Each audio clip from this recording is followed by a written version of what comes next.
welcome to our match reaction show on Football Talk Podcast. My name's Ozzie and I'm your host for this evening. What an absolute shambles and a shit day in general as Liverpool lost 3-2 to Manchester United at Old Trafford.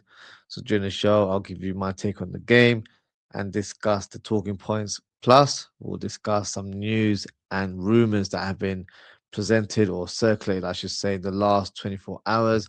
But before we begin, please don't forget to hit the like and subscribe button. Now, let's talk about the first half. What a shocking start to the game. United seemed to be more up for it, whilst the Liverpool team were still half asleep. And in the Premier League, you get punished for snoozing. The first goal came from a corner kick. Cunha is allowed to take two swipes on goal, and luckily his final shot gets a huge deflection off McAllister as the ball rolls into the back of the net. Again, we concede a set piece goal. Poor defending as Robertson clears the ball away from danger, but the whole team was so slow to react. They were all pretty much clustered inside the 6-yard box. No one was close enough to press on Cunha. He was on the edge of the box. So in general, poor organization from a defensive standpoint. And then the second goal. What the hell is going on? Sesko has a close range effort blocked by Woodman initially, but the Liverpool players were so slow to react and show any urgency to try and reclaim the ball. Instead, it was United who were on the hunt. Luke Shaw produces a cross inside the box. Fernandez heads it across goal, and Sesko makes enough contact to guide the ball in the back of the net. Now, after reviewing the replays, it was very, very obvious that Sesko had handballed it into the goal, but VAR reviewed it and still deemed it as an acceptable, or they suggested that it was not enough contact to say that there was a movement of the hand on the ball that guided it into the goal. Now, my thoughts on that is, are they taking absolute piss? Whether it's the slightest of touches or a straight punch on the ball, handball is handball. Everyone on the ground knew that was a handball, but unfortunately, we don't seem to get the luck of the green this season. The first half was probably one to get. If I'm being honest with you, second half we got up to a decent start and scored very early as Amad Diallo loses the ball, supposedly capitalizes, drives the ball, and applies the calmest finish you'll see in the bottom corner. So great finish from our number 8. Liverpool then capitalized once again as their goalkeeper Lamans makes the clearance that goes as far as McAllister. He finds Szoboszlai lays it off to Gakpo, and Gakpo scores from point blank range to make it 2-2. Probably the fastest that we've moved the ball around all season. But this should have been a turning point for Liverpool, and I believe momentum should have been on our side as we've just got the equaliser. But that wasn't the case. United were the ones that led once again as Manu places his shot into the bottom corner to make it 3-2. Suppose that maybe could have done better with the block as he was the closest player to the midfielder. But I think in general, it just wasn't our day altogether.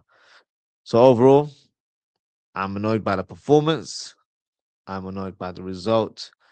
I'm annoyed that Manchester United have beaten us twice this season. You've got people like Gary Neville who are acting all smug because they're above us in the league. You've got United content creators celebrating the fact that they're playing Champions League football next season.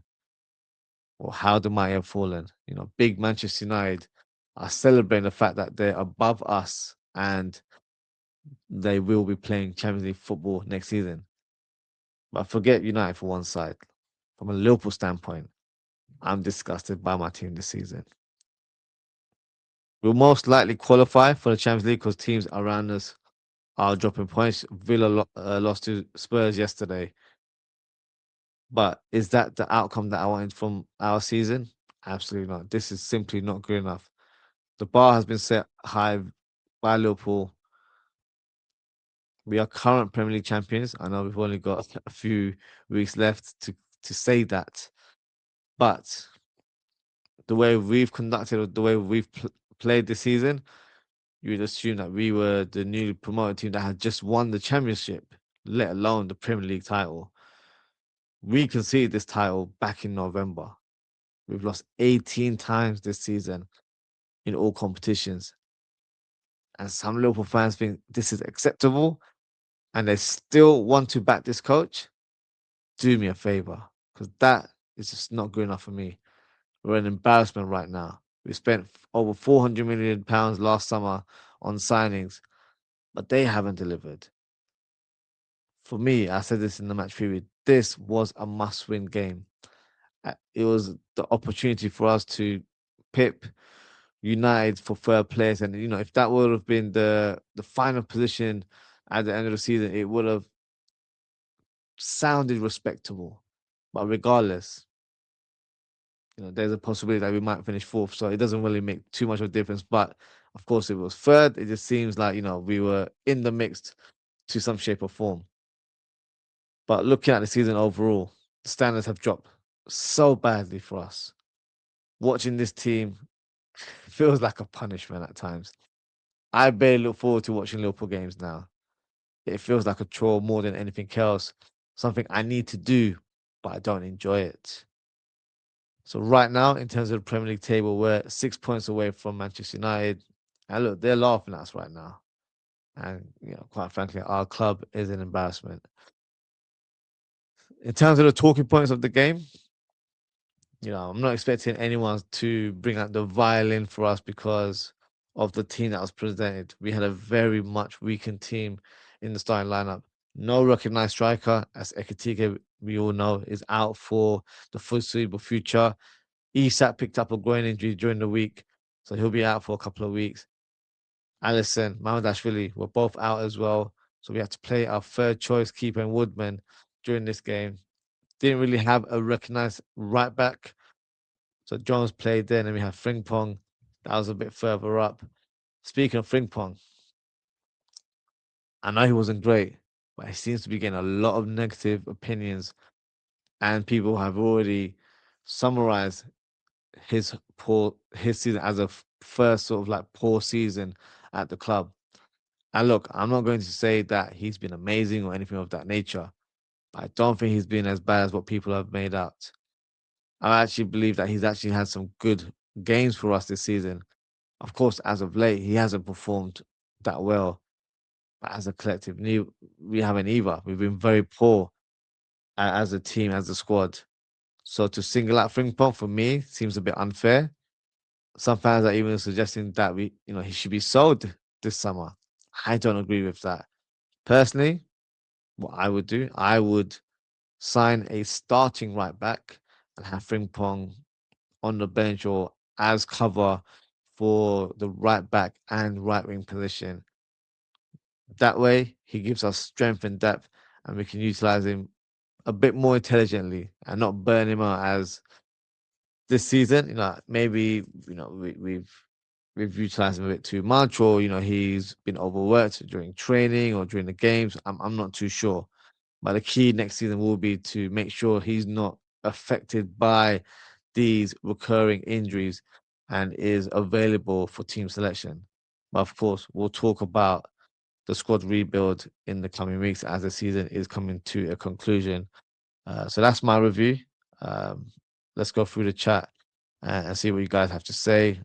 We do have a few other things to discuss, so let's go through the comments first. Let's start with Ozan. Big up Ozan as always. He said, sad state of affairs, Ozzie. I don't know how many fans within the fan base still back Slot. If you still are backing Slot, I'm not here to, cuss you out or anything like that, but please feel free to let me know in the chat because I don't think there's anything to stand on to back this coach in terms of what's been presented. I saw briefly his post-match conference and, he seemed quite annoyed and frustrated and angry, but he was just making excuses saying, we haven't got decisions our way this season. And yes, I do agree with him to an extent. But that doesn't make it excusable for the poor performances that we've shown this season. We've been absolutely diabolical. We've not performed at all. There hasn't been many games where we've been great from the first minute to the last. We've had phases of good moments, but phases of good moment doesn't win you matches from a consistent basis. So, he's come up with all the excuses under the sun, but quite frankly, I can see right through him. I'm sure you guys can as well. Boss says, big up Ozzy. Well, well, well. Don't tell me you were clapping Slot when he came over. I was definitely not clapping Slot at all. Still Slot in, Ozzy. I don't think I've been more Slot out. Of course, you guys know my viewpoint from months ago that I wanted him out. But right now, I just can't. I always try and think from a neutral standpoint, maybe I have to look at the bigger picture, but I can't see that picture anymore, quite frankly. There's nothing to suggest that he deserves another opportunity next season. I think he's just been sought out. We figured him out. Just simply not good enough. I'm not going to just, give you a list of things into the why I don't like him. The point blank reason, I don't think he's good enough to be Liverpool coach. So for me, Liverpool have to do what's right, move him on, and try and get someone that will take this team forward. Whilst his thoughts on the news on Slot to Ajax, they talked to him. We'll speak about that very shortly, Bo. Bo's also coming to say, man didn't even start Rio when Isak, Tiki, and Salah were out. Force Ozzy. Yeah, you would have expected a bit more directness on the wings, but Slot has his own ideas, I guess. We got gifted 2 goals and still lost. Yeah, those goals were a gift. Even their goals were a bit jammy as well, but yeah, you would have expected our momentum to be shifted at that moment, but no, we didn't capitalize at all. Bo says Slot's son liked a pic on Insta saying Slot is going to Ajax as well. Is there some in that Ozzy? I don't know. I don't even know who his son is. To be fair, um, if he's liked it, good enough. But good for him. But I don't think it means that. Oh yeah, he's definitely going. We'll have to wait until the end of the season. Of course, if Ajax are one of the clubs interested, that would be an option for him that's on the table. But of course, his first choice will always be to stay at Liverpool. And if there's any opportunity or any chance of him staying for another season at least, he's going to take that. So Ajax will only be appealing to Arne Slot and his family if Arne Slot has been told that he's no longer wanted at Liverpool. So that's the only thing that will happen in that matter. Bo's comment to say there has been a change in tones on Slot after the United game by Joyce, Ghost, and Pierce as well. Joyce said he has lost the dressing room. I believe he goes. What do you, Ozzy? I hope he goes. I just don't know if he will, if I'm being honest with you. I know the journalists have been presenting different types of news. You're saying Joyce says that he lost the dressing room. He lost the dressing room a long time ago. It's not something that's happened recently. For me, he lost that dressing room October. Quite frankly, that would be the turning point that I felt like, the players aren't playing for him anymore. We'll have to wait and see. I think once the season concludes, we'll get the outcome. I think right now, as soon as we sort of secure Champions League football, I think that's when they'll start making their decisions because Champions League football seems that it's going to happen for Liverpool. I'm not saying that with any sort of happiness or anything, because of course I'm happy that we're in the Champions League, and I did say that is our minimum requirement, but it's nothing for me to celebrate about. And that's not me being a cocky or arrogant fan. We should be trying to retain the title, or at least be close enough to the top in terms of fighting for the title. We lost that battle a long time ago. We threw in the white towel in November. So because of that, I'm utterly embarrassed by the way we've conducted ourselves. And fans will ridicule us and say, "Oh, you guys are the worst champions." I really don't even have an argument for that. We probably are one of the worst champions ever. We've lost 18 times all season. That's unheard of.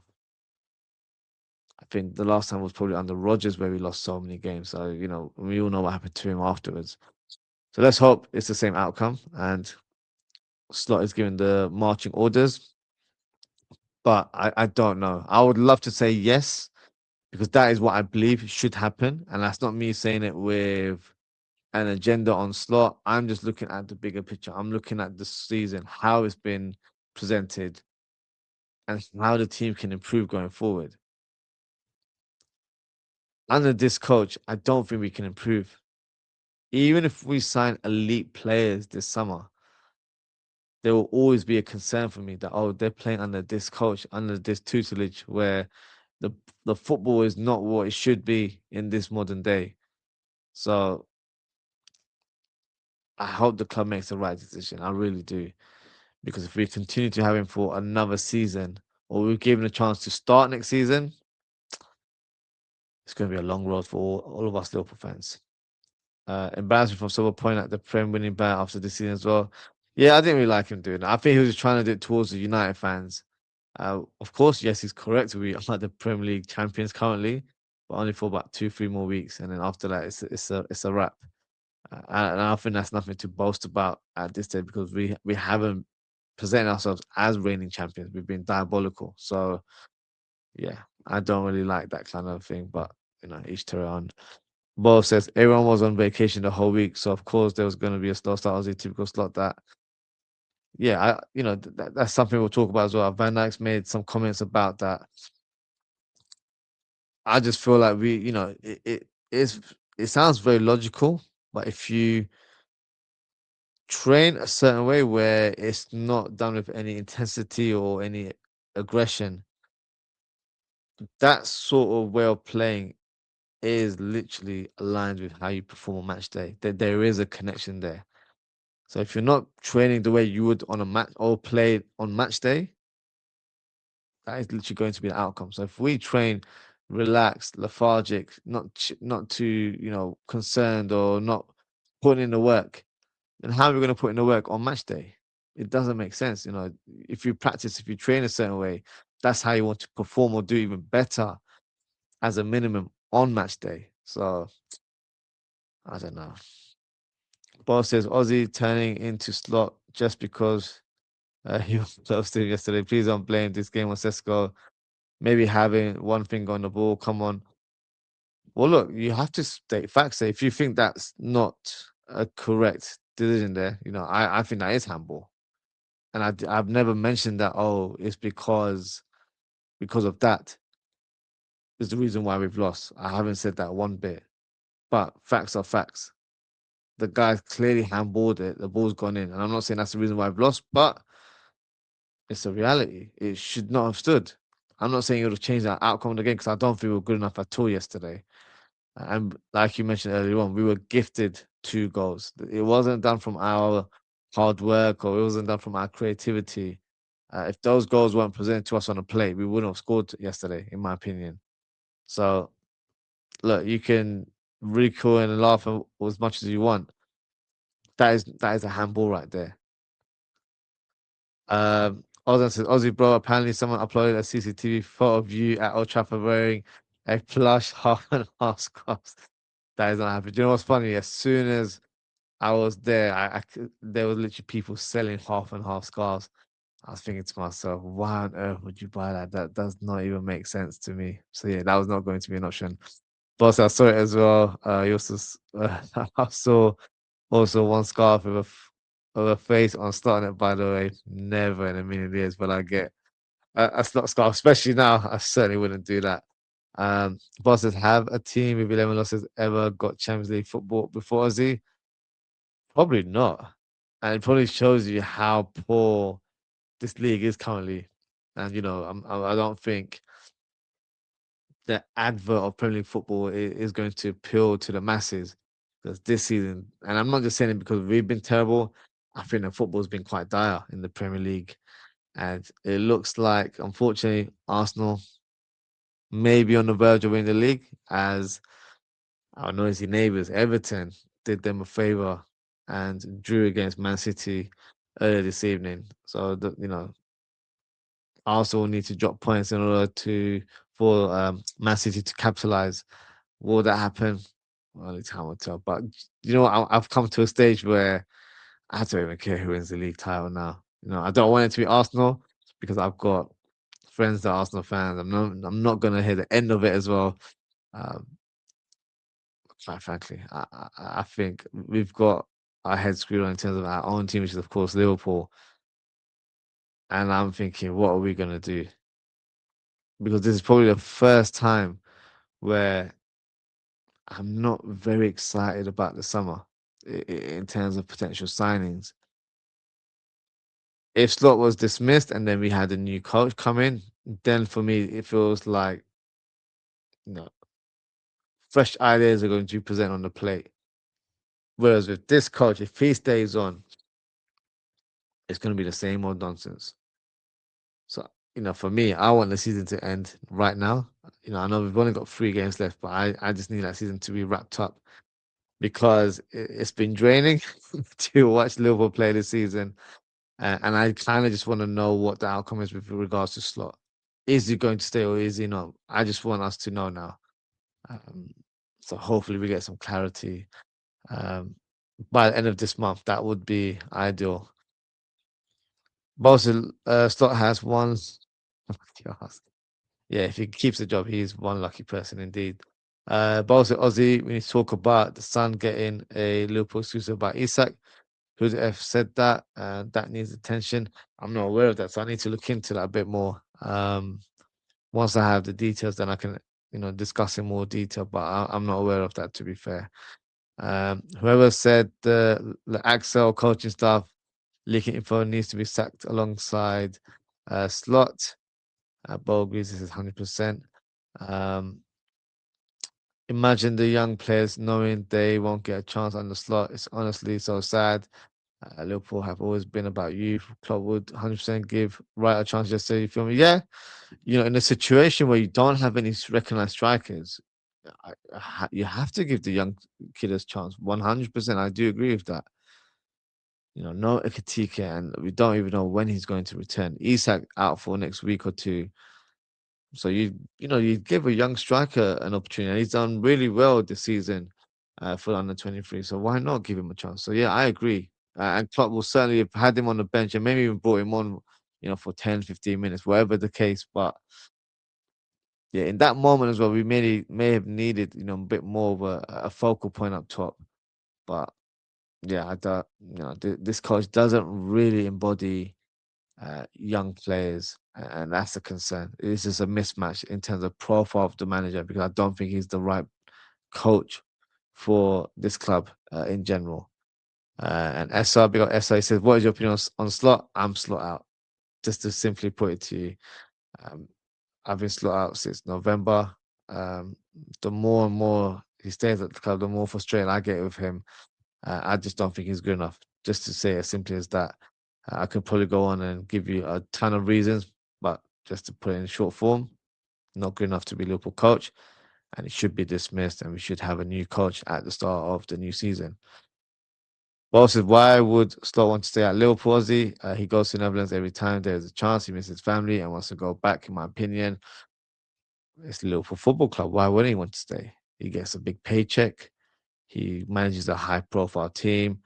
He manages high profile players. He adds more credibility to his coaching levels, I guess. So why not? That would be the reason. If you're at one of the biggest clubs in the world, you're not going to say, "Oh, I don't want to be here. I want to go back home and I want to do this. I want to do that." You wouldn't. You'd only do that if you've been told you're not good enough and you're going to be sacked at some point. That's the only time you start exploring options. If you're at a job where you're not putting in the work or you're maybe sort of underqualified, but you're getting a big paychecks and you're having a good time, without actually putting in the graft. You're not going to want to leave. Of course, you're going to milk it as much as possible. So Slot's going to do the same thing here. If he's been presented as the head coach for next season, if FSG are like, look, we'll back you. Everyone's entitled to an off season, so we'd like to give you another chance. He's not going to say, oh no, no, that's not the right thing to do. I've been terrible. I want to go back to Holland. He's not going to say that. So no, of course not. Let's not kid ourselves. Also, Ozzy, why do every player go to Roma, Paris when they have days off? Don't they know they can have days off chilling at home? I don't know what the protocol is at the club. Maybe it's like assigned locations that they go to and they can train there, or they just have time off. I really don't know, to be fair. So each their own in that regards. Bosses, I have a feeling that Prem next season will be back, and the slot is here. We could be down in 10th. or 11th. I'm not even gonna think like that. To be fair, bosses, we are never gonna have that 8 hour stream. Um, we'll have that 8 hour stream if Slot is sacked and we appoint a good coach or good manager like a Alonso or and Luis Enrique. Luis Enrique for me is probably my top choice because there's no clarity on his future as well. And I feel like at this stage we really do need um, experience in our sort of managerial position. So yeah, that's the dream choice. But let's see if it's a reality. The Sun was the first on the ESAT news. They've never got anything first about Liverpool. Yeah, okay, I hear you. Bose asks, why did he explore options with Ajax then? Only if he's safe to that people say. He's not exploring the options. You have to read the headline. So it was. I can literally move on now because that's going to be the next topic anyway. So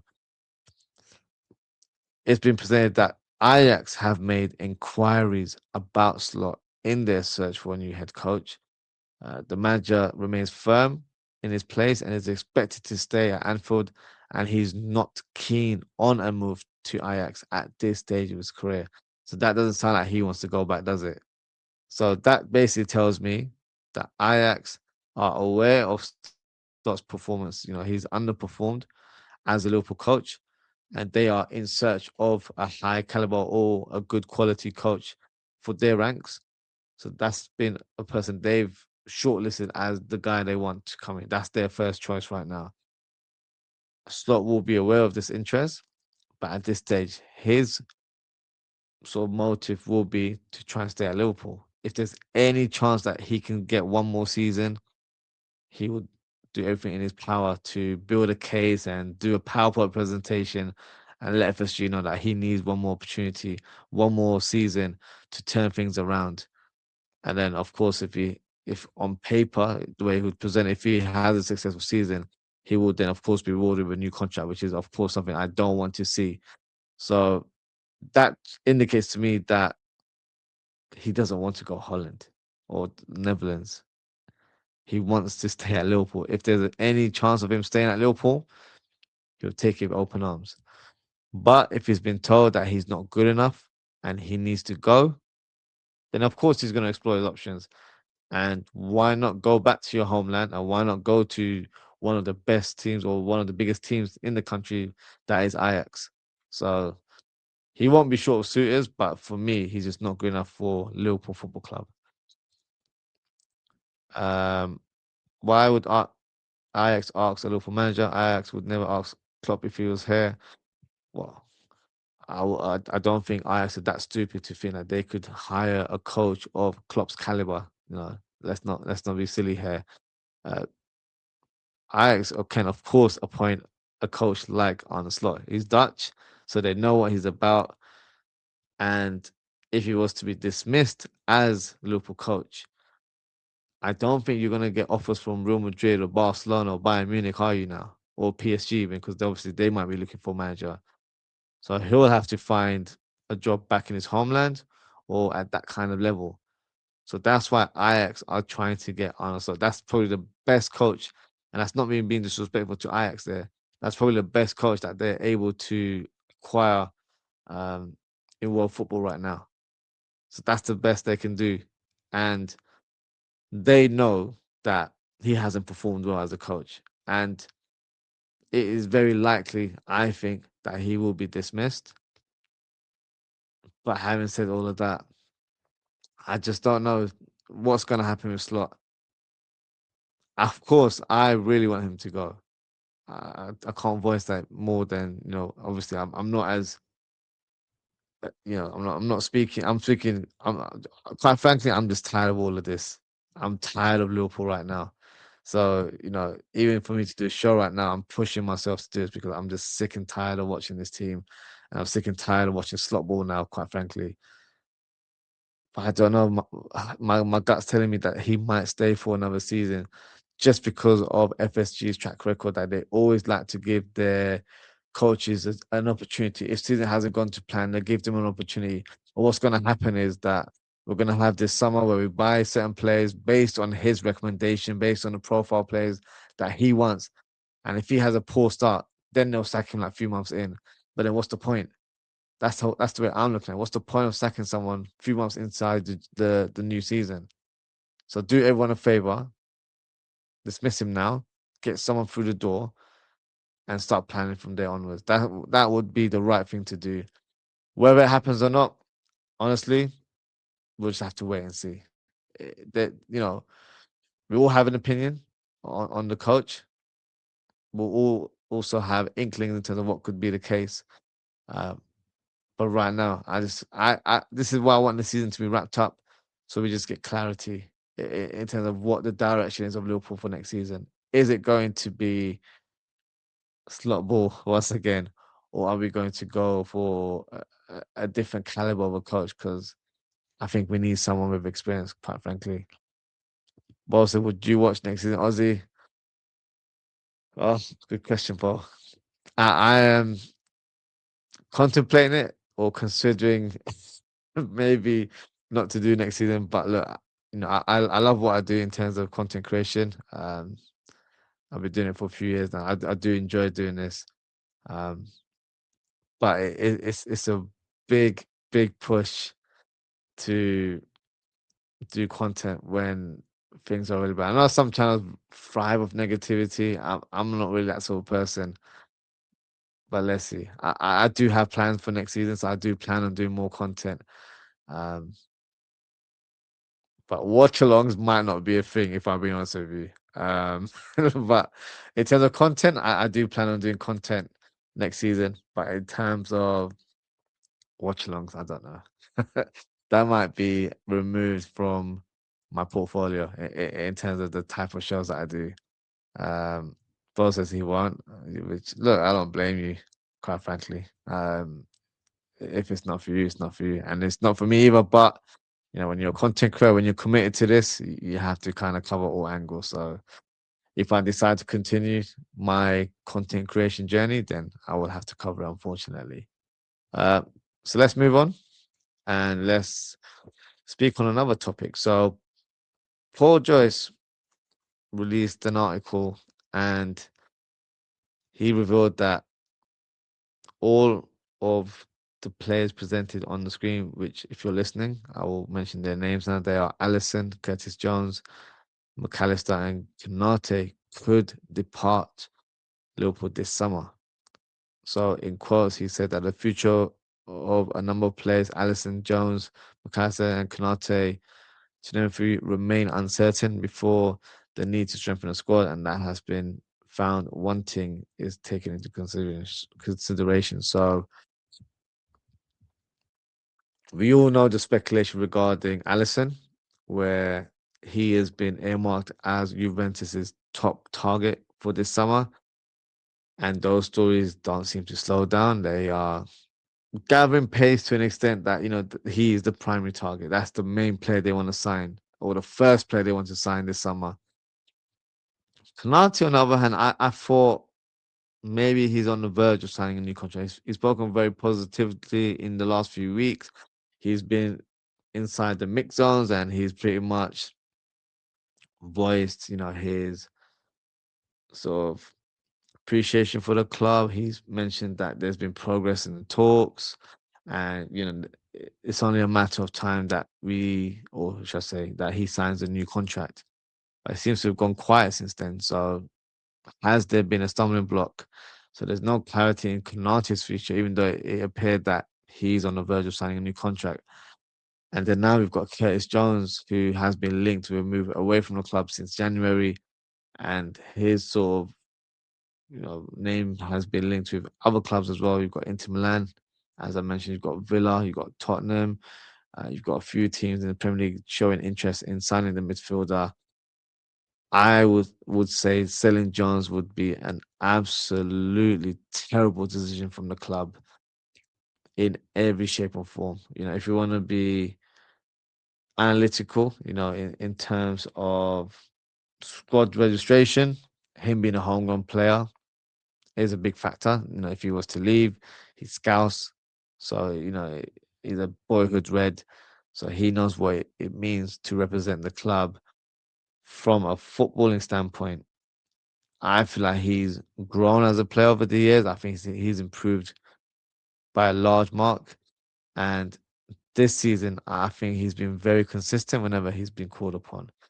And also this season, he's played in different roles. He's played in a DM role. He's played box to box. He's played as an advanced midfielder. He's played right back.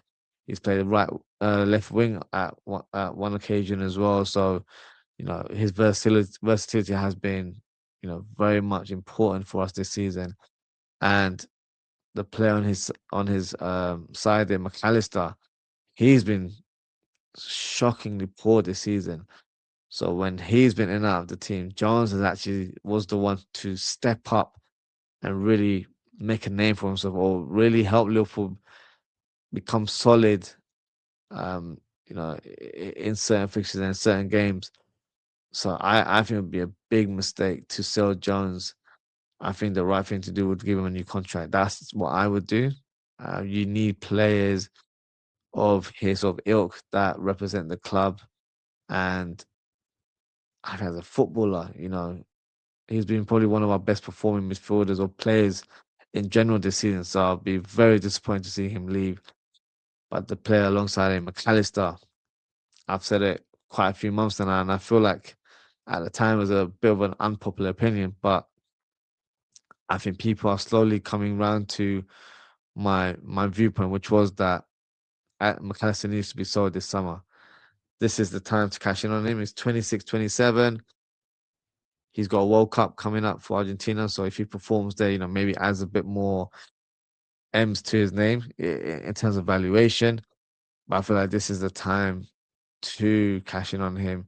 If you've got interest from the likes of Atletico, you've got the interest from Real Madrid that will be happy to take him on board, because I think his style of play will be more suited for a slower paced league like La Liga, where it's more technical, but played at a slower pace.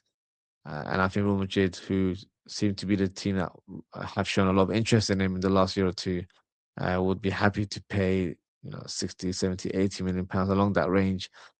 So I feel like this is the time to cash in on him and use those finances to actually sign a proper number six. There's a lot of fans, when you ask them, oh, what should we do in the summer? What type of players we should buy?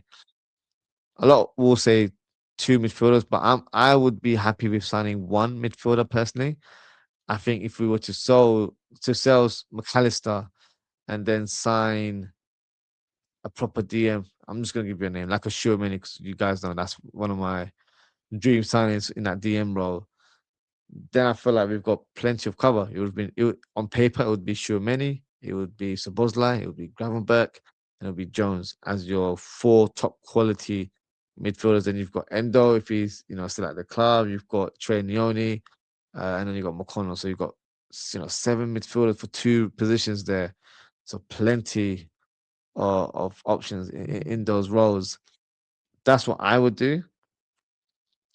But if we do decide to sell Jones and McAllister, I need proper midfielders to come in. It can't be just technical players. It needs to be at least one destroyer type of profile and one box to box player that's a deep playmaker. That type of profile, a technical, you know, you know, playmaker. That's what I want. But someone that can still um, adapt to the physicality of the league, because I don't think we're physical or imposing as a team.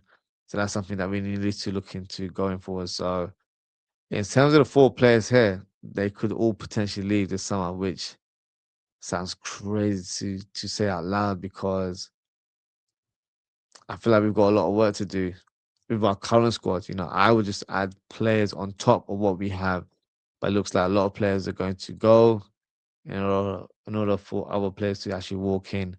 So we're back to our sell to buy policy. Whether people want to agree with that or not, it's going to happen. That's what it looks like it's going to be now. So it's going to be a long summer.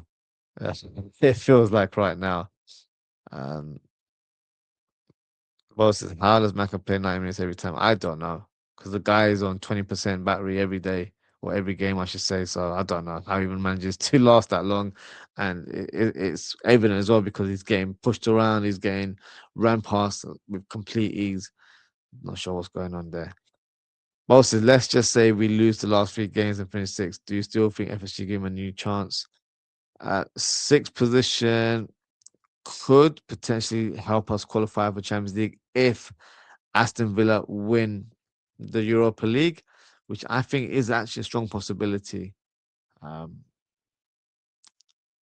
but let's say Villa don't win the Europa League, and if you finish in sixth place, you don't get Champions League, you qualify for Europa League. Um, it should be a straight dismissal. It shouldn't even be a conversation. That end of season review meeting has to be cancelled because the outcome's already played out, and that is that Sot needs to leave. So for me, he needs to go regardless. But at that stage, there's no coming back. That can't be regarded as acceptable. So no, he does not deserve a chance in that scenario there. But for me, if you're just asking for my opinion, he doesn't deserve a chance. Full stop. Both asks, Gakpo got a new contract with Jones. Yeah, make that make sense.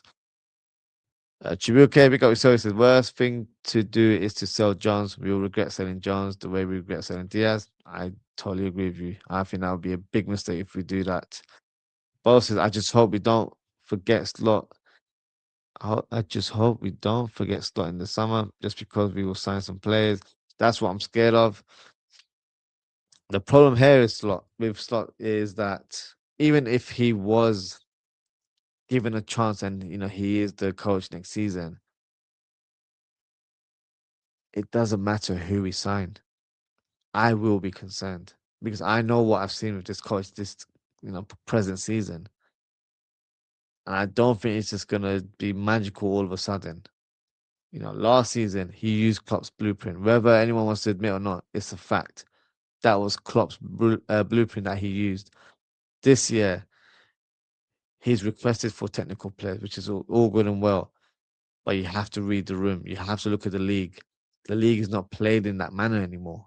It's more physical. It's all about trying to take advantage of your opponent through set pieces. We couldn't handle that element of the game early in the season. We've probably improved a little bit and we can handle, set pieces a little bit more. But in general, no. We're getting outrun by literally every team in the league. And there is no coincidence because we don't train as aggressively. We don't train with intensity. So if you don't do that in the training fields, how are you going to replicate that on the playing field? Makes no sense at all.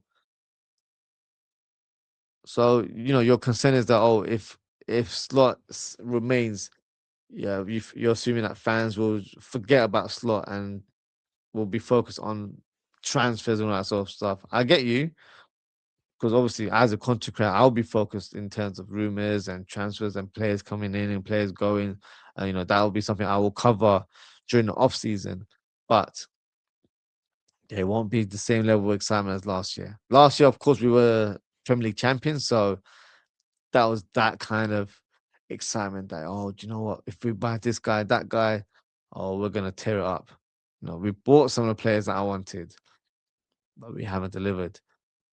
But if this coach is being given another chance, I'm concerned. We can sign Elise, we can sign those type of players, and I'll be happy that that player is coming through the door and joining my club, but I'll be very hesitant in terms of what the outcome will be of the season because I think he can definitely, you know, buy these players, but then he can really, turn them out to be really bad overnight. He's that kind of coach, poor man management skill, and I don't feel like he knows how to utilize certain type of players or certain types of personalities and things like that. So yeah, that's a concern. I hope we get some clarity soon. Um, but also, I like signings like Mateus Fernandez and Senesi. Uh, hate those Wharton and Dumont links. That's not a proper Liverpool, in my opinion. The Mateus Fernandez one, I do like the sound of that. I think he would be a fantastic addition to our team. Senesi is a player I'm going to speak about very shortly. Wharton is someone I'll speak about shortly as well. That's an interesting link. Diomande, I disagree. You're saying Diomande isn't a typical Liverpool signing. I think he is a typical Liverpool signing. The only thing here is that his transfer fee is quite high for the type of player that we would want to acquire. You know, if you look at our past history, you know, our sweet spot was always like 35, 40 million pounds. But in terms of forget finances for a second, but the profile of the player is a Diamonde is what Liverpool would look at. A player that is showing huge potential, but it's just needs to come over to Liverpool in order to achieve that next level. You know, Mane was like that when he was at Southampton. Salah, had ups and downs, and then when he came over to Liverpool, his last season in Roma, he's very prolific. So it was just a matter of time that he hit that next level. And thankfully for us, he's done it, and he's done it for a consistent amount of years. Which we have to be very grateful about. So in terms of profile, Diomande does fit the profile. Wharton does as well, but I do have concerns on Wharton, but I'll speak about that very shortly. Um, but yeah, the names you mentioned there, they are very interesting, to be fair. When do you think the meeting will be? So the last fixture is the 24th, isn't it? So it'll be that final week. So end of May, I'm assuming that meeting will take place. And then I'm assuming 1st of June onwards, that first week of June, we'll know if Slot will be manager or not. So let's see. Bo says Klopp won the title last year. Ozzie, did anyone sing about Slot under the game? Not that I remember, to be fair. Are you concerned about Verts and Isak Oz? I'm not concerned about Verts because I do feel like Verts has shown traits that he can be more consistent and he's a bit more adaptable to the Premier League in terms of adjusting to the physicality and the speed of the game. Isak, my concern is just injuries. If he's picking up more injuries next season, we're screwed because we don't have Ekatike. We don't really have plenty of firepower in our squad right now, and I don't expect the club to sign a striker as well as two wingers. I don't think I think that's pushing it a little bit if I'm being honest with you. So um Verse I feel like will deliver and we'll see the best of him next season, but only if he's being utilized properly. So that's an asterisk in that statement there. Isak, I don't question the quality in terms of his striking ability. It's more about availability. So that would be my concern in terms of his future at the club. Diamond 90 mil is way, way too much. So it's not 90 mil pounds, so it is 90 million euros, which is about 70 odd million pounds. Which I agree, it is very, very high, but it's probably the rate now. You know, 70 million is probably what would have been for 30, 40 million about 5, 10 years ago. So it's just the market rate. Cost of living is high, so this transfer market is going to represent that as well, and in some shape or form, the prices will feel inflated, but that is the going rate at the minute. Um, I like those undervalued players. No pressure from other fans or media. Just look at Nunes versus he said so much pressure and talk. Well, look, if you spend 120 million pounds on a striker and then 100 million on a playmaker, you're gonna get eyes on you in terms of Liverpool spending that much amount of money on players when we're not renowned for that. So of course they're always gonna get the spotlight, as of course are current champions as well, and rightly so. Um, but were they the wrong signings? Look, Verts was a dream signing that I didn't think was achievable. We got it, and Isak was the same caliber. I didn't think that was achievable either. So I can't say no, they weren't, regarded as good signings for me. I just don't feel like they've been utilized that properly. That's the way I'm looking at it, especially Verts, who's played more games. He's not had as many injuries as Isak. And also, a lot of the players haven't even played with each other because of different factors, availability and team selection and stuff like that. So um, it's one of those things where there's always going to be pressure on these guys.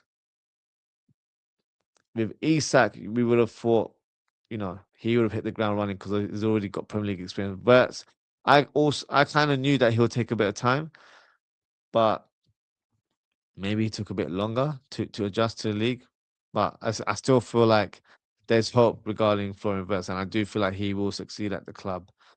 Um, but in terms of Isak, yeah, there is concerns in terms of his injury record as well. That's why I like unknown players coming like Endo, Robbo, Mo. Well, they weren't unknown. Um, Mohamed Salah wasn't unknown. We were close to signing Salah a couple of years before he joined, but Chelsea got him ahead of us because they offered more money to his club at the time, which was FC Basel. Um, Robertson, you say Robertson was unknown. He wasn't unknown to me. He was at Hull City, yes, and they had just been relegated. But whenever I watch Hull City play in the Premier League, I always feel like he's got something about him. Like his crossing's really good. Like so that's what really stood out for me. But of course, when he became a Liverpool player, he showed he was an all rounder. Everything was really really good. But what stood out for me was always his crossing. So he wasn't unknown to me. Endo, Endo wasn't unknown to me either, but I hadn't watched too much of him. I had seen him for Japan, and I'd seen him maybe a couple of times for Stuttgart. Um, but yeah, those type of players were still established within their careers. But I get what you mean in terms of, they're not high profile names. But look, when you become champions, you are naturally going to go for ready-made players. It's just the way it goes. So I don't think that's the reason why we failed this year. If that's what you're thinking, then that's your opinion. I don't think that's the reason why we failed. I just feel like we've got a coach who's incompetent and just didn't know how to utilize the players that he has in his disposal. That's the big thing there. He's probably accustomed to having players that are not so good, and they're having to have a system that covers sort of their vulnerability as a team or their lack of ability. But when you've got elite players in your squad, you should be able to flourish in that time. And some coaches just aren't built for that. They just don't have the vision to play with amazing players within their ranks, and they can't also manage egos and personalities like that either. So I just don't feel like he's good enough. It's as simple as that. And I really hope Liverpool make the right call and dismiss him in the next few weeks. Balls is not unknown. Come on, Ozzy. You know what I mean. It's not stars. I hear you. I hear what you mean. Um, Ozan says we played against Endo in preseason friendly in Austria. Ozzy, remember? I don't. It was the first Nike contract. Okay. I did not remember. I don't remember that. To be fair. Um, but yeah, I've seen him play for Japan, so I always need, and then Stuttgart as well. Um, I won't say I watched a lot of Stuttgart games, but yeah, I was made aware of him at Stuttgart. Um, but yeah, hopefully, he's fit soon. I don't know what his future is right now in terms of availability. I remember Arnold Slot saying that he should return to injury before the end of the season, so maybe we get to see him before the season closes. But that can also mean goodbye for him from him as well. We don't know if he's going to be staying at the club, which is a bit of a shame because I feel like he became a bit of a cult hero for us. Um, but yeah, let's see what the future holds for Endo as well. The reason it's slot, but the Liverpool model has changed, and I don't like that. I think the model has changed based on us achieving something last season that was kind of the unthinkable. We didn't expect to win the league the following season after Klopp had left the club.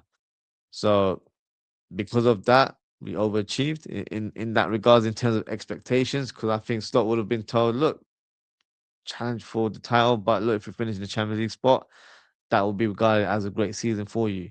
Because we went on to win the league, they would have probably thought, hang on, this guy might be it. This guy might be the perfect successor to Jurgen Klopp.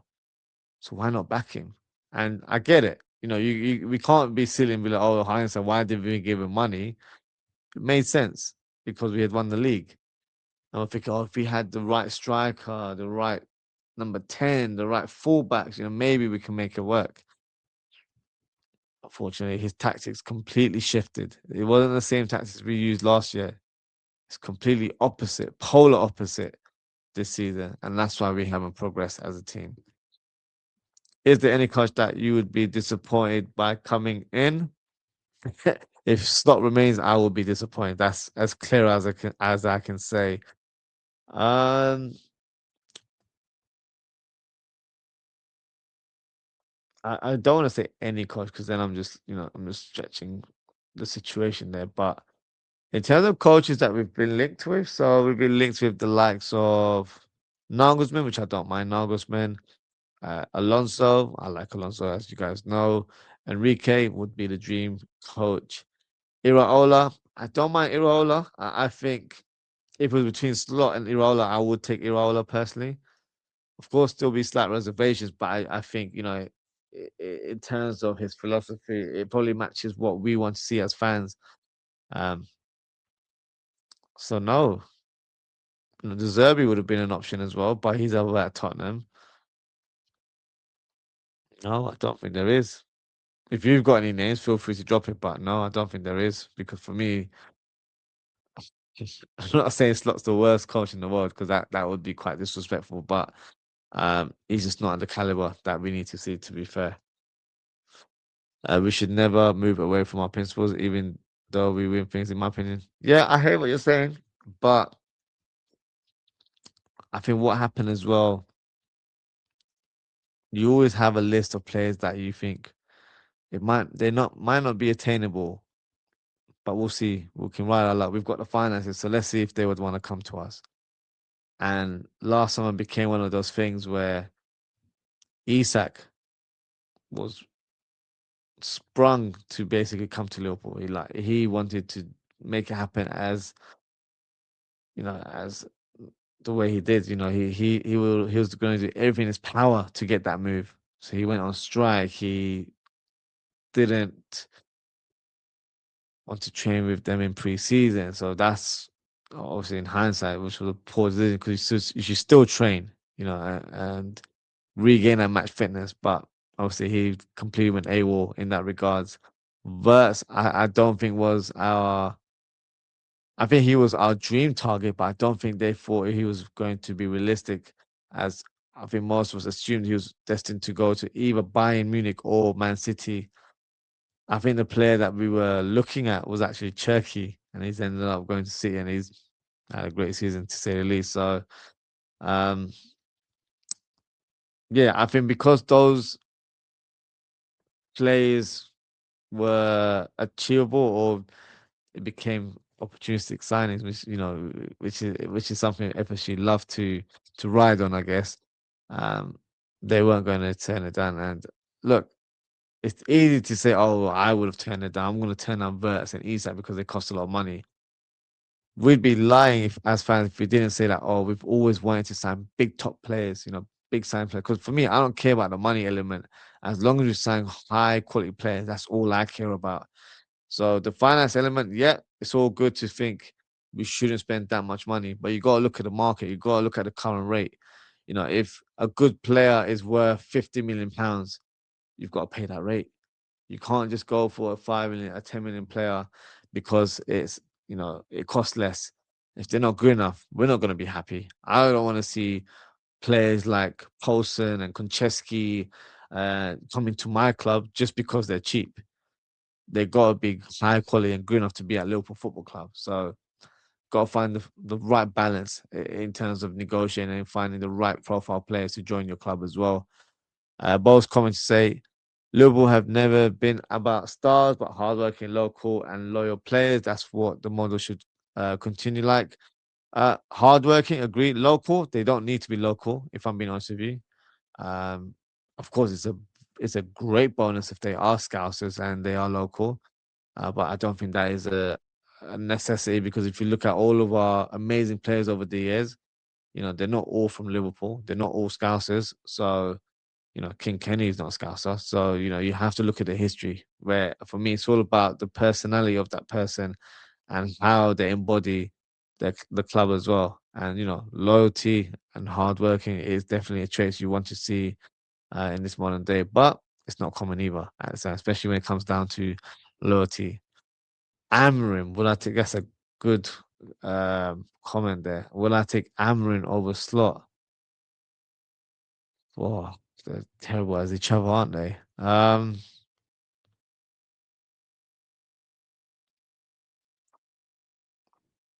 have no idea what I would do in that scenario because Amrim and Slot were the two managers that we were heavily linked to before Slot got a job, isn't it? And my viewpoint, Amrim, was that in football we would regard certain players to be one-trick ponies because that's if they have a certain skill and that's what they're renowned for, that's the label they'll get. From a coaching standpoint, that's what he is as well. He's got one system. Is that or nothing else. So I don't really like that in a coach where they're very stubborn in just one formation. I feel like you have to be flexible from a tactical standpoint, and you have to adjust during games, not just per game. So no, I wouldn't take Amarin, but that means Slot will stay. So for me, it's a lose-lose conclusion there. So yeah, either way, I don't win in that scenario. All I said, what does Verts need to do to improve upon Ozzy to come good and justify his high-profile price? As silly as it sounds, he needs to work on his physique. So for me, he needs to make sure he is, able to handle the physicality of the Premier League next season. Um, and I think that's one of the main things that I feel like he's been quite weak in, but he's improved in the last few months. Um, analyze his performances to see where he can improve on because I feel like there's times where I feel like he's dropping too deep at times, but he wants to be part of the mix. He wants to get involved. He wants to have an influence in the game. So that comes from a coaching point of view. Tactically he should be a bit more further up. I feel like he needs to be closer to the striker rather than closer towards Szoboszlai or Gravenberg or whoever the number 6 or whoever's in the double pivot. He needs to be past the halfway line and closer to the striker. That's the way he'll influence the team. So just understanding the game or understanding, his position a bit more from a tactical standpoint, but that comes from the coach. And that's why I don't really trust this coach because I don't think he'll empower him to do that or give him the license to roam around and stuff. So for me, that's probably something that he'll look into and just work on his fitness and just make sure he's working hard. I know it's easy to say that because we just assume that when they train, they're working at a very intense level. But based on reports that we hear, it's not presented like that. So a lot has to change in order for teams to flourish. But I have faith in Verts. I think he will come good and showcase his true ability to the world next season. Bosses, who do you think win the league now, Ozzy? Reluctantly, I'll probably say Arsenal. And who will get relegated? I would like Tottenham to get relegated, so then we can, sign a few of their players because there's some decent talented players there. I think they might escape, and I think it might be West Ham that goes down instead.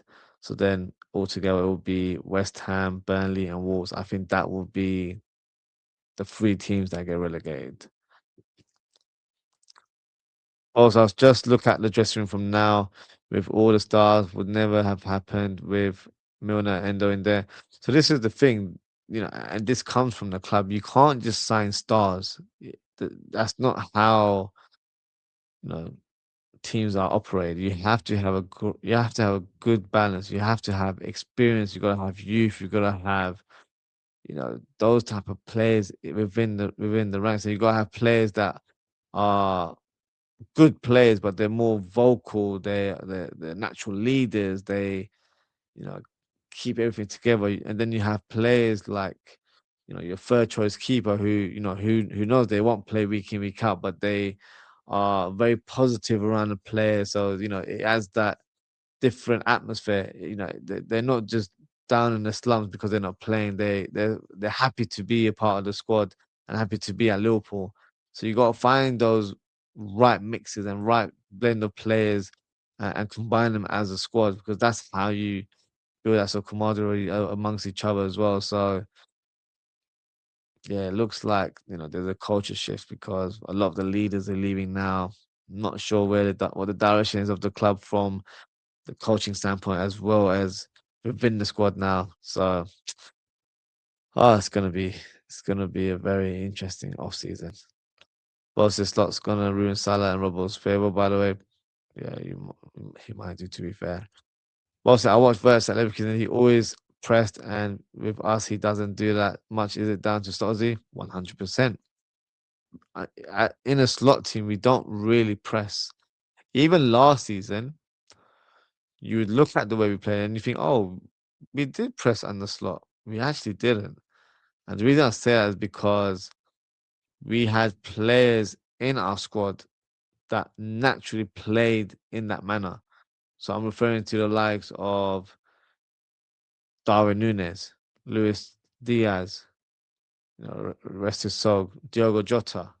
Those were players that were very aggressive in the front line. They always pressed naturally. That was their game. They were very intense players, and they pressed constantly throughout the game. But because those players have left, and look, I've seen clips from different media outlets to say that, oh, Liverpool made a mistake to sell Diaz and Nunes. Diaz, 100%. I said that last summer to you guys. I did not want us to part ways with him because I thought he was having such a great season for us, and I feel like he was going to flourish. And with him playing that striker role, I feel like just added a new layer within the front line. Darwin Nunes, I understood because I just don't feel like he was clinical enough. But then you got to match that profile. You got to make sure you got a striker that comes in that can press as well. And Isak's not really the type of striker that likes to press. But if you're going to change the direction, you've got to have a different team altogether around him, if that makes sense. You got to have different wingers. If Isak in the team, you actually need out and out wingers with raw pace and directness and then whipping in crosses. That would have been a new direction altogether. But we hadn't done that. We hadn't played or we hadn't mapped out the game plan to his skill sets. So that's why we haven't got the best out of Isak either. Plus, he's been injured, which hasn't helped the scenario either. But also would love a Bowen over Diamonde, by the way. For me, Bowen's a good player, a solid player, and his numbers are still very good this season.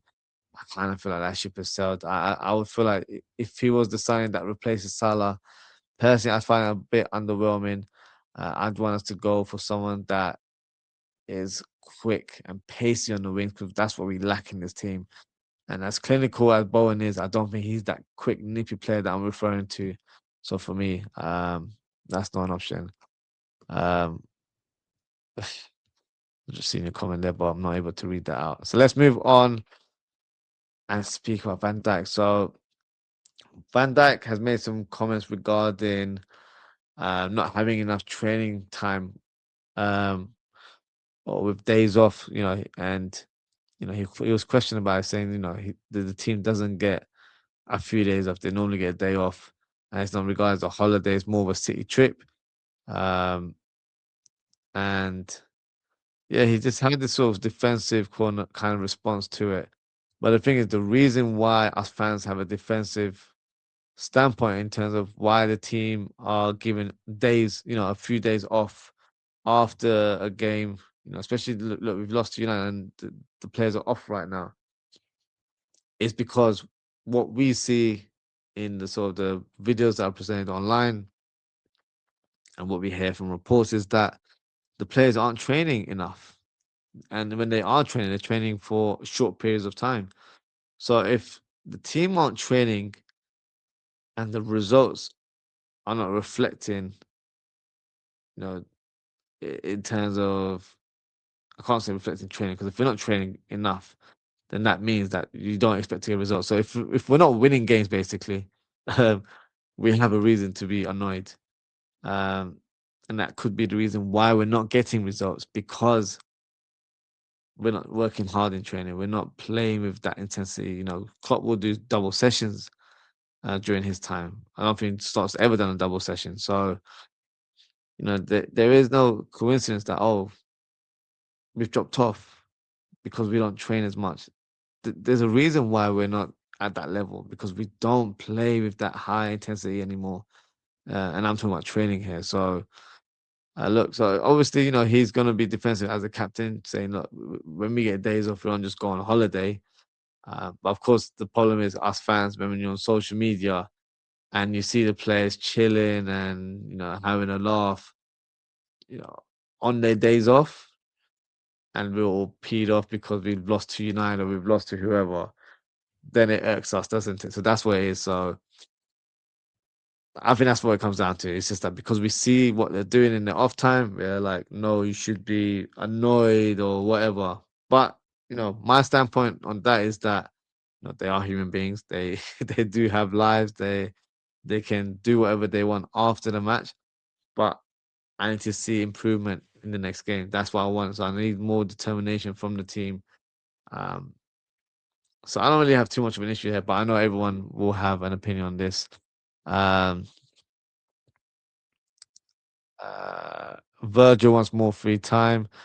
AR says, big up everyone, like and subscribe, fans. Big up AR, hope you're well. Um, Liverpool versus Chelsea this week. What day is it? A Saturday? I think we're playing on a Saturday, isn't it? Let me just double check. That's when I'm not be bothered about uh, these matches. Oh God, it's a midday kickoff. Lovely. Yeah, it's a midday kickoff on Saturday. Yeah, and we love a midday kickoff, don't we? And the funny thing is, I know they've just sacked their manager, but I know the interim manager, he just lost over the weekend as well. But knowing our luck, we'll play them. They might even beat us. It's just how it is, isn't it? Um, Wardley versus Dubois. Is it this weekend? Oh, brilliant. Looking forward to that then.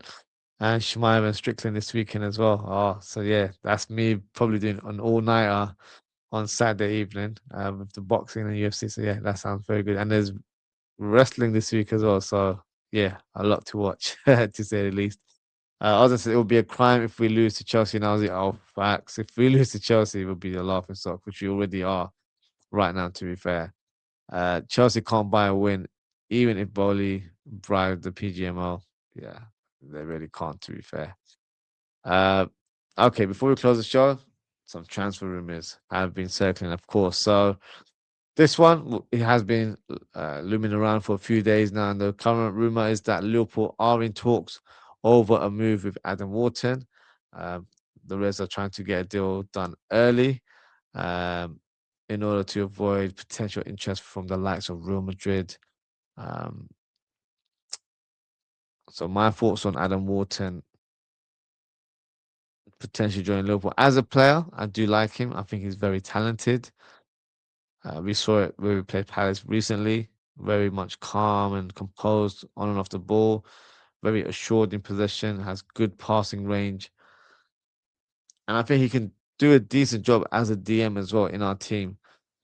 But my concern is that when teams hit us on the counter attack, has he got the legs? Has he got the drive? Has he got the determination to track back and be a destroyer as well? That's something that I can't say with confidence that he does have it in his locker. There's been traits where, of course, he's made great tackles and all that sort of stuff, but is that natural to his game? Because I think that's the profile we need. In an ideal world, I think it should probably be if we were to sign Wharton, I'd want it to be where we have a proper DM alongside him, if that makes sense. If it's Wharton and Szoboszlai, I think as a pair they could work, but I don't know if they would offer enough protection to our back line as a duo. So as much as I like Wharton, I feel like we're signing him based on his technical ability, which is all good and said, but I feel like we need a destroyer in our team as well. So that's something we have to look towards, in my opinion. Um, Ozan says, what are the chances? Ozzy mentions Bradley, Jean, Manuel, Esolisamo, Odo Barcola before the show ends. We'll have to wait and see, Ozan. Will I mention Barcola today? You have to hold tight and see if I do or not. Next player is Daniel Svensson. Um, so apparently the likes of Arsenal, Leeds United, and Liverpool are all vying for his signature for the Borussia Dortmund left back. He's also got interest from Milan, Atalanta, and Inter. Um, So my thoughts on this player. This is a player I mentioned last year because we were linked to him last summer. But at the time he was playing for Nordsjælland, which I believe is a Danish team. And he had just made the move to Dortmund, but then he went there on loan and it's just been made permanent this season. So um, he's a solid left back from Sweden, can play left mid as well. One of his sort of strong skills is his crossing. Can also play midfield. I was looking at his history. He's played centre mid as well, so definitely a technical player. Um, so he would be an interesting player to have to cover for Kerkez. Um, so that might be the route that they're going, where they want someone that has like for like sort of ability, uh, but maybe not as good as Kerkez, if that makes sense. But also because he can play in a few different roles, presents a versatile option for us off the bench as well. So I haven't seen much of him this season, so I can't really say if he's done well for Dortmund or not. But in terms of profile, I think he could be an interesting profile for us. But for me, if I'm being honest with you, I'd rather just give Robbo one more year as in a contract extension, and then decide next year if we need to upgrade on Kirkers or not. Because if Kirkers doesn't deliver next season, then I feel like we need to upgrade on him. That's what I would have done. Um, but maybe the view is different. Maybe Kirkers is the guy that they believe will take them forward, and therefore we're going to get those understudy type of signings. But would Svensson leave Dortmund for Liverpool? He's the first choice left back there. I don't know. I don't think that would be the case. Okay, another player that's on our radar now is Marco Senesi. Now, the rumor is that we've just made contact over a move for Senesi. We all know his contract is running down, and he's being viewed as a potential replacement for Kanate, as there is still uncertainty over his future. You've got the likes of Tottenham, Chelsea that are very keen on the player, and the defender expects to stay in the Premier League. So my thoughts on Senesi, he's 28, will be turning 29 next week. So of course, from a age profile, maybe doesn't tick FSG's policy there. But what I will say, he's an experienced defender, and I think that's what we might need in our team. Also, the fact that he's a left-footed player, and has a great passing range, really good on the ball, very comfortable on the ball, but at the same time, from a defensive standpoint, very much dominant in the air, you know, doesn't get beaten very easily, very physical as well. So I think he'd be a fantastic addition to our squad. And on a free transfer, why not? I think he would make a lot of sense. And if you guys aren't aware, Arsenal actually managed Senesi because Senesi was signed from Feyenoord before he moved over to Bournemouth. So he's managed him for one season before he made that move to the South Coast. So there's already familiarity from the player and the coach there. So if Slot stays, then I guess he signs someone that he's already aware of in terms of how they operate and what to expect from a tactical standpoint. Um, Now looking at our current crop of centre backs, we've got Van Dijk, Konate, Jake, Leone, and then Gomez. So that's five already. So I feel like we've got enough cover there.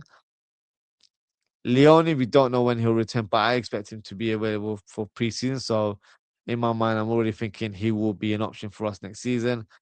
Jake, I know he's had a shoulder injury, but he should be fit and ready for next season as well. Gomez, a lot of fans are suggesting that he should be sold. I would personally like to see him stay, as he gives us cover for the whole back line, doesn't he? Left back, right back, and centre back as well. And I feel like his experience is vital. Considering a lot of our experienced players are leaving, we can't sell all of our experienced players just for the sake of it. So I think his experience will be required next season. So I wouldn't part ways with Gomez there. So then when you're thinking, where does Senesi go? If Konate in fact does leave, then a Senesi signing makes sense, free transfer, and then Konate, then of course he leaves on a free as well. So we sign a more experienced player, a different profile. We don't have a left-footed centre back at the club, so that would be quite interesting to have. Just as a fun fact, one of my favorite centre backs at Liverpool was Daniel Agger, and he was a left-footed centre back. So I've got a liking of left foot for his centre backs. I think that would be great for us to have in the squad. And I think Senesi would be a very smart signing. So for me, I'll be all on board if that was going to be the case. And surprise, surprise, Ozan. You ask, what are the chances? The chances are very high. As Bradley Barcola is, of course, continues to be linked with the club. The current report is that he is become available, and it has put the likes of Liverpool and Arsenal on alert. His reps are already exploring potential options, despite his contract being or will be running until 2028. Liverpool are monitoring him as a long-term replacement for Salah, um, which is question marks. I don't think he's a replacement for Salah. See him more as a replacement for Gakpo more than anything else. Barcola has 12 goals and 7 assists in all competitions, but isn't a first-choice attacker at the club. So you already know my take on Barcola. For me, uh, I would view him as the first choice left winger for us to sign this summer. But not only that, he can play on the left wing very comfortably, can play up top as well. So it gives us another striking option. If Isak is not available, he can play in rotation with him. So I think he'll be a very, very smart signing for us. Of course, there's areas of his game where he can still refine a little bit more. So, for example, be a bit more clinical in front of goal. But that's something that will come with time and age, in my opinion. So for me, yeah, I'm all on board to sign Bradley Barcola. So I hope um, that the rumors are true and that we are in pursuit of signing the French attacker this summer. Let's go a couple of comments here from Wayne. Big up Wayne. He says, big up Ozzy in chat. We can't judge any of the new players until Slot goes. What you think about Ajax being linked with Slot? I do agree with you, and I did mention this earlier on. It doesn't matter who we signed. I will still have a bit of reservations if Slot is still here because I don't feel like things change in that regards. But to your question about the Ajax job, I don't know. I feel like the interest is genuine from Ajax. I think they have inquired, but I don't think Slot has given him a yes or no answer. I think he's basically waiting until he has that meeting with the hierarchy, or he's given 100% assurance that he will be the manager next season. I think once that occurs, then we'll get the clarification that we need. Because right now, I just need to know, is he staying or is he going? So that's how I'm looking at it from my my viewpoint there. So I just hope we get some clarity in the coming weeks. Why does Slot want all the Dutch team or players he's already managed? Yeah, he likes to, we become Dutch FC, isn't it? So yeah, I don't know. I think in regards to Senesi, that was something I didn't even know until earlier on today when I did a bit of research that he was a final player.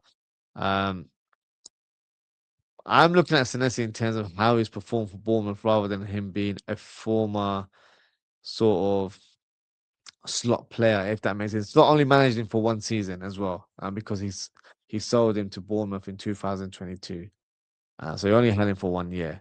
But I think Senesi has progressed as a player in the last 2-3 years whilst he's been at Bournemouth. So I think we're signing a more polished up, experienced Premier League defender rather than a Slot defender in that regards. In terms of Dutch players, I know we were linked to a Dutch defender last week from Napoli. I watched a few compilations. I was not impressed at all. So I hope it's not a Dutch FC sort of thing. But yeah, it's probably lazy journalism from certain outlets that just link us to Dutch players, and there might not be no truth to it whatsoever. I was then laughing to my my coverage of Bradley Barcola as part of Transfer Talk there. When it says, doesn't Barcola's end product need work? It does. It does need a bit more refinement. He still gets the numbers, but he's one of those players where he needs a few chances to score goals. So I feel like when you're playing at the highest level, there will be moments where you might not get a few chances. You might just have that one chance and you got to take it. But he's still young, 22, 23 years of age. I feel like um, it can definitely be refined with time and experience. So yeah, I think he can definitely improve that part of his game. Alden says, if we sign Barcola somehow and break the bank, we need that 8 hour Aussie streaming it. And then Wayne says he seconds that as well. Look, if Barcola signs, yes, we'll have to do a lengthy stream, I guess. Because I'll be in a celebrational mood if we sign Barcola. So yeah, the shisha will be on stream as well. So yeah, it'll have to be a long show. So yeah, not sure if it'll be 8 hours, but it will be a long show to say at least. So yeah, I can kind of guarantee that. I can't give you a time frame, but it will be a long, detailed show, and it'll be full of celebrations, of course. So yeah, let's see, if that was to occur. Uh, but that is it for today, guys. Thank you so much for tuning in. Shout out to Ozan, shout out to Bo, shout out to Essa, shout out to Chibuke, and a shout out to Wayne as well. And shout out to AR. Appreciate your engagement as always, guys. If you haven't already, please don't forget to like, comment, share, and subscribe to the channel. In terms of upcoming shows, I do plan on doing a show tomorrow to talk about right backs. I've been planning on doing this show for quite a while, but due to the schedule, I've not been able to fit it in. But I feel like it might be a good time to speak about right backs with a lot of concerns about Frimpong's quality, but also Conor Bradley's availability. It's a conversation we need to have because I truly believe that right back position needs to be addressed this summer. I think we need to sign a starting right back, not just any random person. It needs to be someone that will start for the team, and then you have the likes of Bradley and Frimpong fighting for a place within the team and within the squad as well. So we'll do a show on right backs, and then Wednesday, we might do another transfer related show, depending if there's any rumors or if there's an area that I want to speak about more specifically. And on Thursday, we'll have the match preview of Liverpool versus Chelsea. And then, yes, we'll have to do the watch along, unfortunately. Well, I'm saying unfortunately because I don't want to do it, but we'll do the watch along of Liverpool versus Chelsea alongside the match reaction show as well. Wayne says Ozzy, big up Ozzy in chat. Told you I think for limited ability. I hear you in terms of their limited ability, but I feel like he's one of those players that, I would like to utilize off the bench a bit more rather than see him as a starter. Because I do feel like his pace and his directness is, quite useful to have off the bench, especially when you're playing against a team where there's tired legs, and I feel like he can definitely exploit that. So for me, I would rather see more as a squad player rather than a starter. That would be my standpoint in terms of how to use or utilize Frimpong next season. So that's why we're gonna have that discussion because I feel like we need to sign a right back that is pretty much one of the first names in the team, and we kind of take it from there, in my opinion. Even as second choice, I gave doubts, or I have doubts. I think you're referring to there. So for me, I'm in my mind, I'm kind of looking at as where we sign a quality right back. And on paper, when everyone's fit, Bradley is the backup right back. And then we sign a right winger. And I say Frimpong on paper is the backup right winger, but he can also cover for right back. So if we pick up an injury, let's say Bradley picks up an injury, then Frimpong becomes the second choice right back. But on paper, I guess he's actually third choice, if that makes sense. But I've also got him back up for right wing as well, just to fit him in, I guess. So for me, utilize him as a squad player for right back and for right wing as well. Of course, we don't know the extent of Bradley's injury, but I guess if Bradley's out for the foreseeable future, then on paper, I think it would be Frimpong as a second choice. We just hope that whoever the first choice is, if we do sign a right back, has a good injury record and plays to the highest of levels. That's the most important thing. But we'll have that discussion tomorrow because I think that's a big talking point that hasn't been highlighted, I think, amongst the fans that much. So that's something that I really want to discuss and get your take as well in terms of who could be a viable option for us to sign as a right back this coming summer. But that is it for today, guys. Thank you so much for tuning in. Take care, stay safe, and I hope to speak with you all very, very soon. Goodbye.